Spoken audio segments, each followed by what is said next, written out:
Muito bem, nós estamos então, durante esse mês, fazendo algumas conversas, algumas mensagens em cima do livro de Eclesiastes. Eclesiastes, um livro escrito pelo rei Salomão, um rei que pediu que Deus lhe concedesse sabedoria. E a Bíblia vai nos contar que ele foi o rei então que recebeu essa sabedoria, um dos homens mais sábios que existiu. E na sua sabedoria, ele escreve 3 livros. O primeiro, que segundo os estudiosos foi quando ele era mais jovem, o livro chamado Cântico dos Cânticos, que vai falar do relacionamento dele, da noiva, das pessoas ao redor, em expectativa dessa relação. E esse é o primeiro livro escrito por Salomão. Depois vem o segundo, também conhecido, o livro de Provérbios, onde a gente vê que tem muitas lições, muitos ensinos, muitas frases de como trabalhar, de como se relacionar, de como usar a língua, diversas lições para a nossa vida. Até que vem o terceiro livro, que ele escreveu já em idade mais avançada, onde Salomão, refletindo sobre a vida, nos traz lições sobre o viver.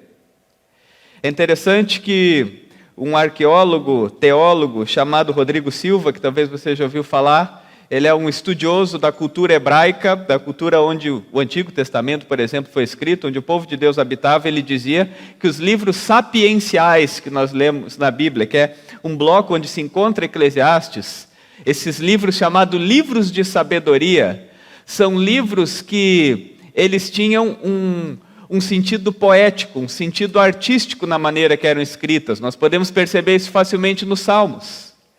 Mas diz que mesmo que na nossa língua não pareça tão óbvio, existia um uso da arte ao escrever e ao pensar Eclesiastes.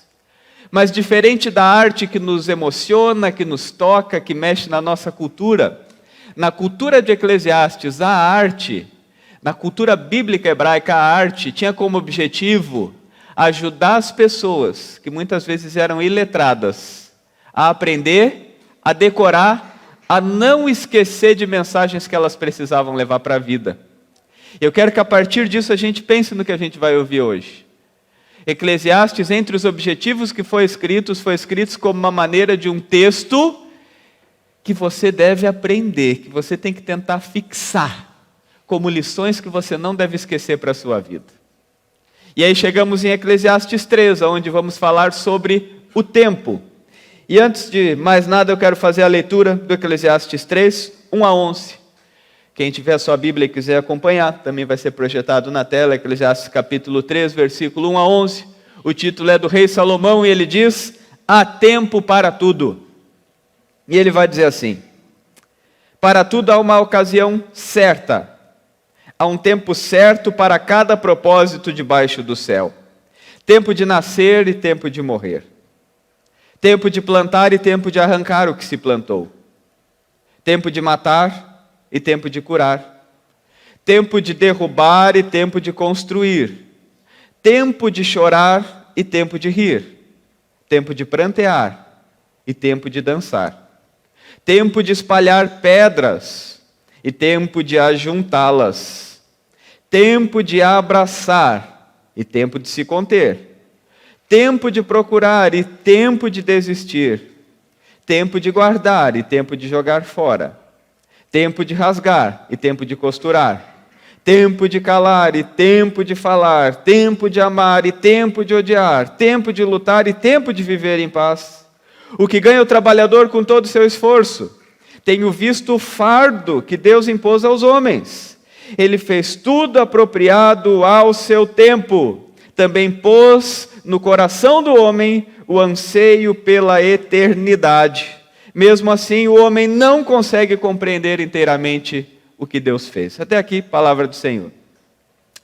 A leitura de Eclesiastes, quando fala no tempo, uma primeira coisa é que aqui nós não temos um sentido romântico e nem emotivo daquilo que o tempo é. Mas nós temos um choque de realidade, de algo que nós devemos lembrar sempre.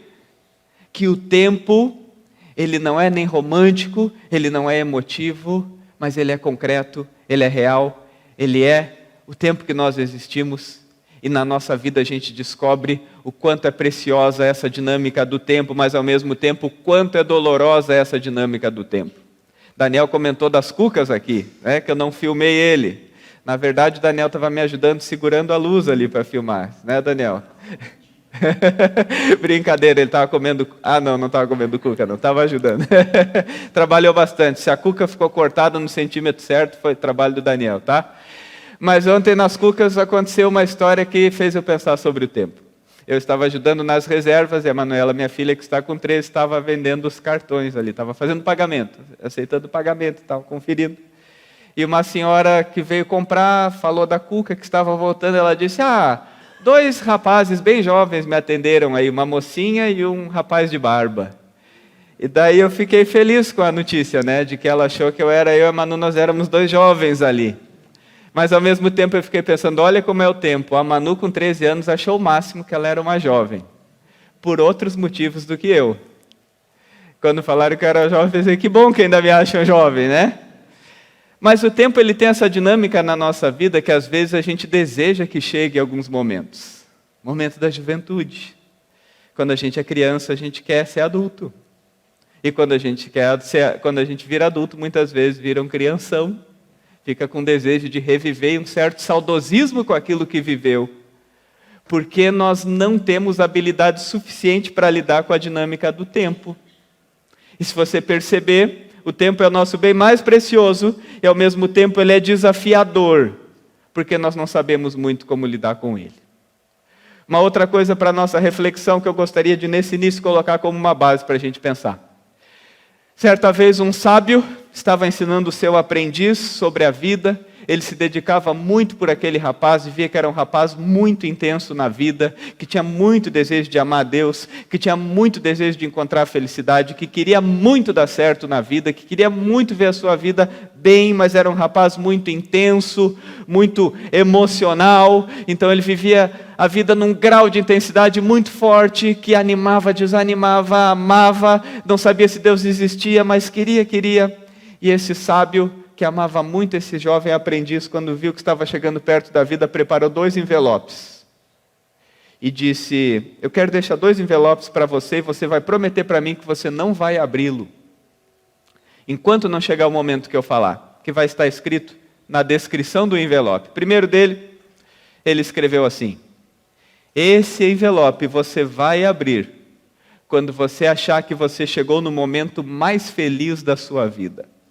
Quando você tiver essa ideia, o momento mais feliz da minha vida, aí você abre esse envelope e lê o que tem aí dentro.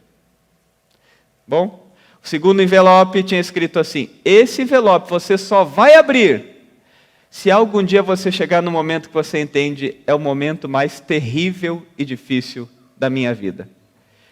E o jovem guardou os 2 envelopes, o sábio faleceu, a vida seguiu. Ele foi conquistando a sua vida nessa intensidade, foi desfrutando da vida, foi sentindo muita alegria, até que um dia ele chegou e disse, nossa, hoje eu vou dormir feliz, é o dia mais feliz da minha vida.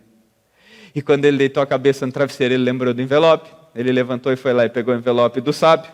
Quando ele abriu aquele envelope, estava escrito assim, isso vai passar. Ele guardou o envelope e seguiu a vida, alegre, dizendo, não vai passar nada, a vida é ótima, maravilhosa, está maravilhosa a minha vida, está tudo certo, não tem como dar errado. Até que certo dia ele adoeceu, perdeu o emprego, estava desesperado, angustiado, e ele disse, eu não aguento mais, eu quero morrer. Tem um segundo envelope que era para eu abrir no dia mais triste da minha vida. E quando ele abriu o envelope, a mensagem era, isso também vai passar. A nossa vida tem essa dinâmica. Nós experimentamos alegrias e tristezas. Certa vez, num sepultamento, eu fiz a leitura desse Eclesiastes 3. Aqui em Jaraguá já aconteceu isso, não era na nossa comunidade, era no plantão numa outra comunidade. E quando acabou, tinha um senhor com uma cara meio de bravo para mim, assim. E ele me chamou para conversar.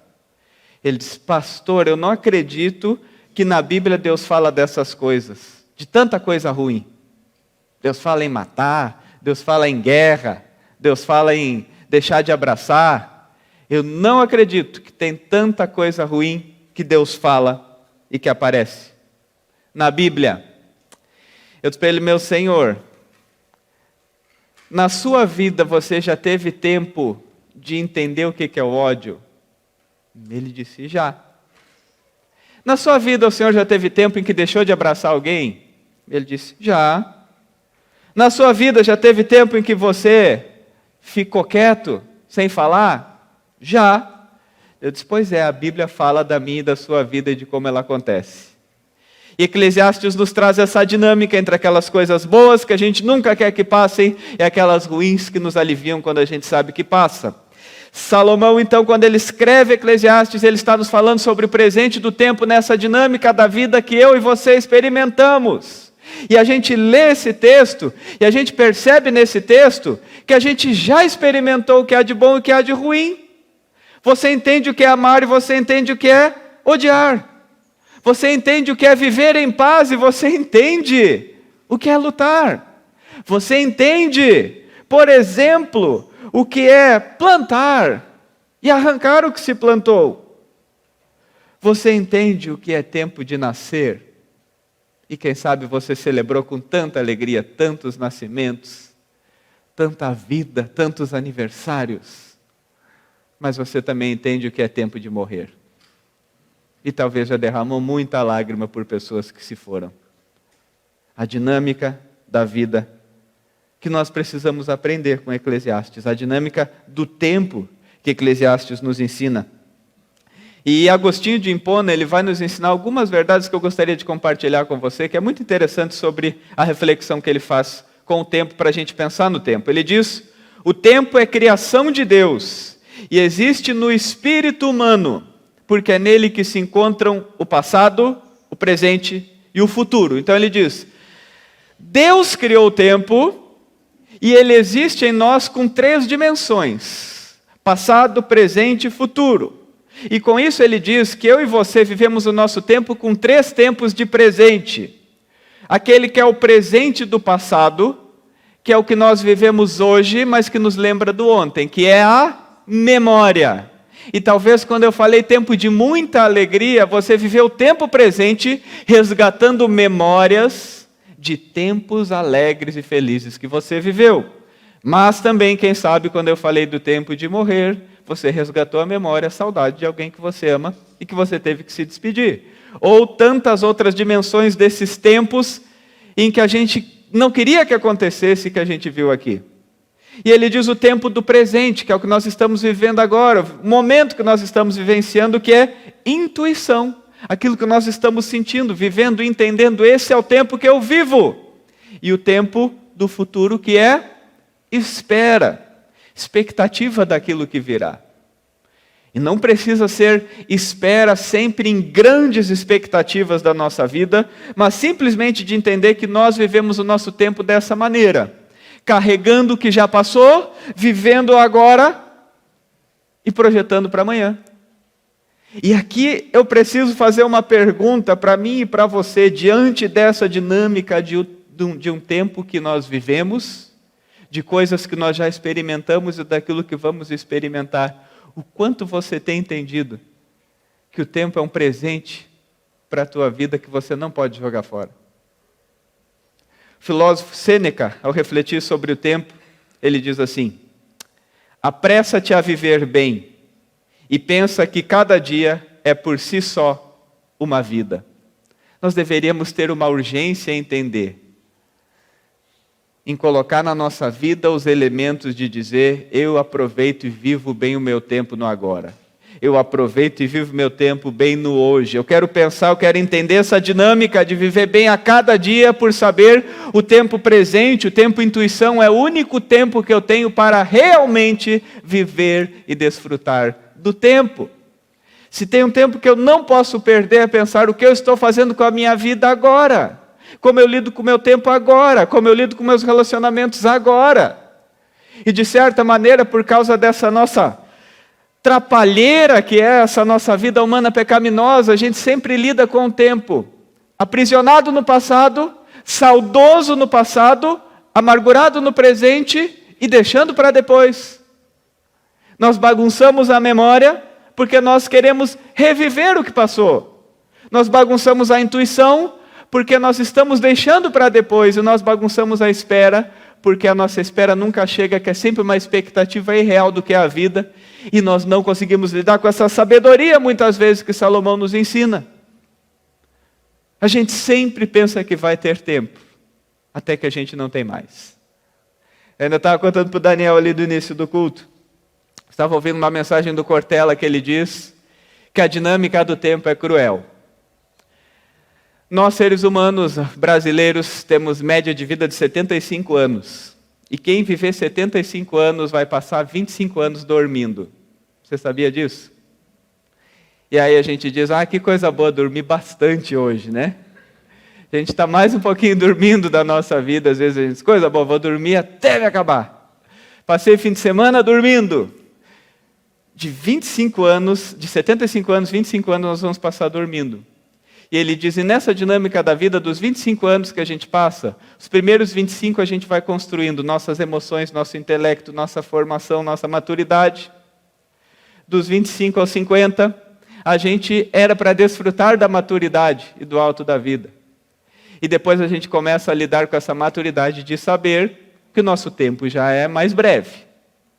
E ele diz, e que coisa na dinâmica da vida, amigos se sentam quando são jovens ao redor de uma mesa, e um deles diz, conheci uma menina, e brilha o olho. Passa mais um tempo, os mesmos amigos sentados ao redor da mesa, e ele diz, conheci um restaurante, e brilha o olho.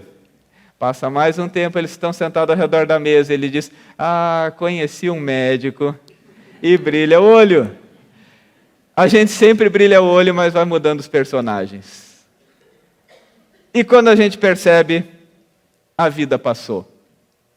E eu não sei como é com você, mas eu confesso para vocês que eu vivo lutando por saber que a vida é assim e por perceber que muitas vezes eu desperdiço meu tempo.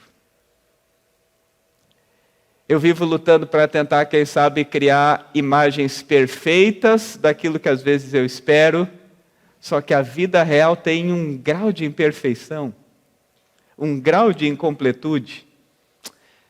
Muitos de vocês aqui, quem sabe, nós pastores já acompanhamos vocês no momento mais difícil de despedir, quem sabe, da avó, do avô, da mãe, do pai. E mesmo quando é uma vida que durou 90 anos, na despedida parece que sempre tem aquela voz de dizendo, eu queria ter feito diferente. Eu queria ter mais uma conversa. Eu queria ter mais um tempo para acertar. Sem falar na crueldade de quando a vida é ceifada antes. E a gente fica com essa mesma sensação, eu queria ter feito diferente. E eu começo a perceber que diante do tempo nós temos uma vida bastante incompleta. Sabemos que ele é precioso, sabemos que não podemos perdê-lo, mas ele vive escapando das nossas mãos. Você já teve essa sensação da incompletude da vida? De que apesar de você saber que o tempo é precioso, você perceber, eu vivo perdendo tempo? Eu quero voltar para Salomão, para também já ir para a conclusão da nossa mensagem. Eclesiastes capítulo 3, versículo 11, ele fala um segredo que na verdade é uma solução para o nosso tempo. Ele diz, Deus fez tudo apropriado ao seu tempo. Também pôs no coração do homem o anseio pela eternidade. Se eu e você fôssemos seres criados apenas para essa vida, falar sobre o tempo seria a maior dor e crueldade que a humanidade pode experimentar. Um presente que nós ganhamos e não sabemos usar. E quando começamos a entender e tentar usá-lo, ele acabou. E é por isso que nessa incompletude da vida, Salomão nos diz, tem uma resposta. Tem uma resposta para as dores do tempo. Tem uma resposta para as nossas inabilidades com o tempo. Tem uma resposta para esse tempo que, como o pastor Daniel leu no Salmo 90, ele vem, ele passa. E que ele vem rápido e a vida passa depressa e nós voamos. E talvez você lembra que você estava na expectativa de chegar a se tornar alguém maior de idade. Eu lembro, eu pensando, quando eu tiver meu carro, aí a vida começa. Aí quando eu tive o meu carro, eu pensei, tem que pagar de novo. Já acabou a alegria. Ah, quando eu fizer 18 anos, tirar minha carteira de motorista, aí a vida começa. Aí quando a carteira está vencendo, já está vencendo, né? Ah, quando eu me formar, minha filha nasceu. Daqui a pouco vem genro. Vai mudando o tom e vai entre a alegria e a dor experimentando essa dinâmica da vida, mas quando a gente vê, já passou. Ontem, quando falaram a jovem que estava ao meu lado, eu disse, que isso, uma criança aqui, um bebezinho aqui do meu lado, o pessoal chamando de jovem. A vida passa depressa e nós voamos. E Moisés já nos fala do que é a necessidade da nossa cura. Ele diz, Deus, a vida passa depressa e nós voamos, então ensina-nos a contar os nossos dias, para que o nosso coração alcance sabedoria. E Salomão, com toda a sua sabedoria que Deus lhe deu, disse, o coração alcança a sabedoria quando você entende que para essa vida cheia de incompletudes, existe um Deus que te completa. E Deus nos criou com anseio pela eternidade. O tempo foge das nossas mãos, mas o tempo de Deus é eterno. E quando na nossa vida, quando no nosso coração, quando na nossa família, a gente começa a olhar o tempo a partir do Senhor do tempo, muda a nossa perspectiva de tempo. Você vai viver com os pés na terra, mas com os olhos na eternidade. Você vai começar a viver entendendo, eu vou viver o melhor que eu conseguir, eu vou aprender a melhor maneira de usar meu tempo, mas eu sei que quando meu tempo acabar, eu descobri o amor, eu descobri a vida, eu vivo com o Senhor do tempo e o meu lugar não é aqui. Homens e mulheres ao longo da história descobriram isso. E a Bíblia nos relata da expectativa daqueles que realmente conheciam o Senhor do tempo, que era de dizer, Maranata, vem Senhor Jesus. A gente viu o apóstolo Paulo dizendo que estava chegando o fim do seu tempo. E a sua resposta era, vivi da melhor maneira possível, combati o bom combate, completei minha carreira, guardei a fé, estou na expectativa de encontrar o meu Senhor. A vida desesperada acaba quando a gente encontra a esperança do Senhor do tempo. Eu encerro essa mensagem dizendo para você 3 coisas sobre o tempo. Primeiro, nosso tempo é precioso. E quanto antes você descobrir isso, melhor vai ser. Segundo não perca tempo. Porque quando você perceber, ele já passou. Se você tem coisas para acertar, coloque isso no relógio para hoje. Se tem relacionamentos para consertar, coloque isso no relógio para hoje.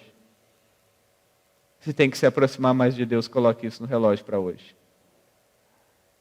Não deixe isso para o tempo futuro que nunca vai chegar, porque o tempo passa. E a terceira coisa sobre o tempo é que por mais que a gente se esforce, o nosso tempo sempre vai ser incompleto. Em vez de a culpa, entregue o teu tempo e busque viver ao lado de Deus, que coloca no nosso coração anseio pela eternidade e nos faz perceber que o tempo na terra se torna uma bela experiência para nos preparar para a eternidade ao lado dele. Vamos orar? Pai querido, eu quero te agradecer, porque o Senhor do tempo nos dá de presente o tempo, e mais do que isso, nos ensina a viver o tempo. Senhor, nós não sabemos viver o nosso tempo, e a nossa vida é marcada nessa dinâmica do tempo, percebendo o quanto nós muitas vezes perdemos o tempo, enrolamos o tempo, desperdiçamos o tempo.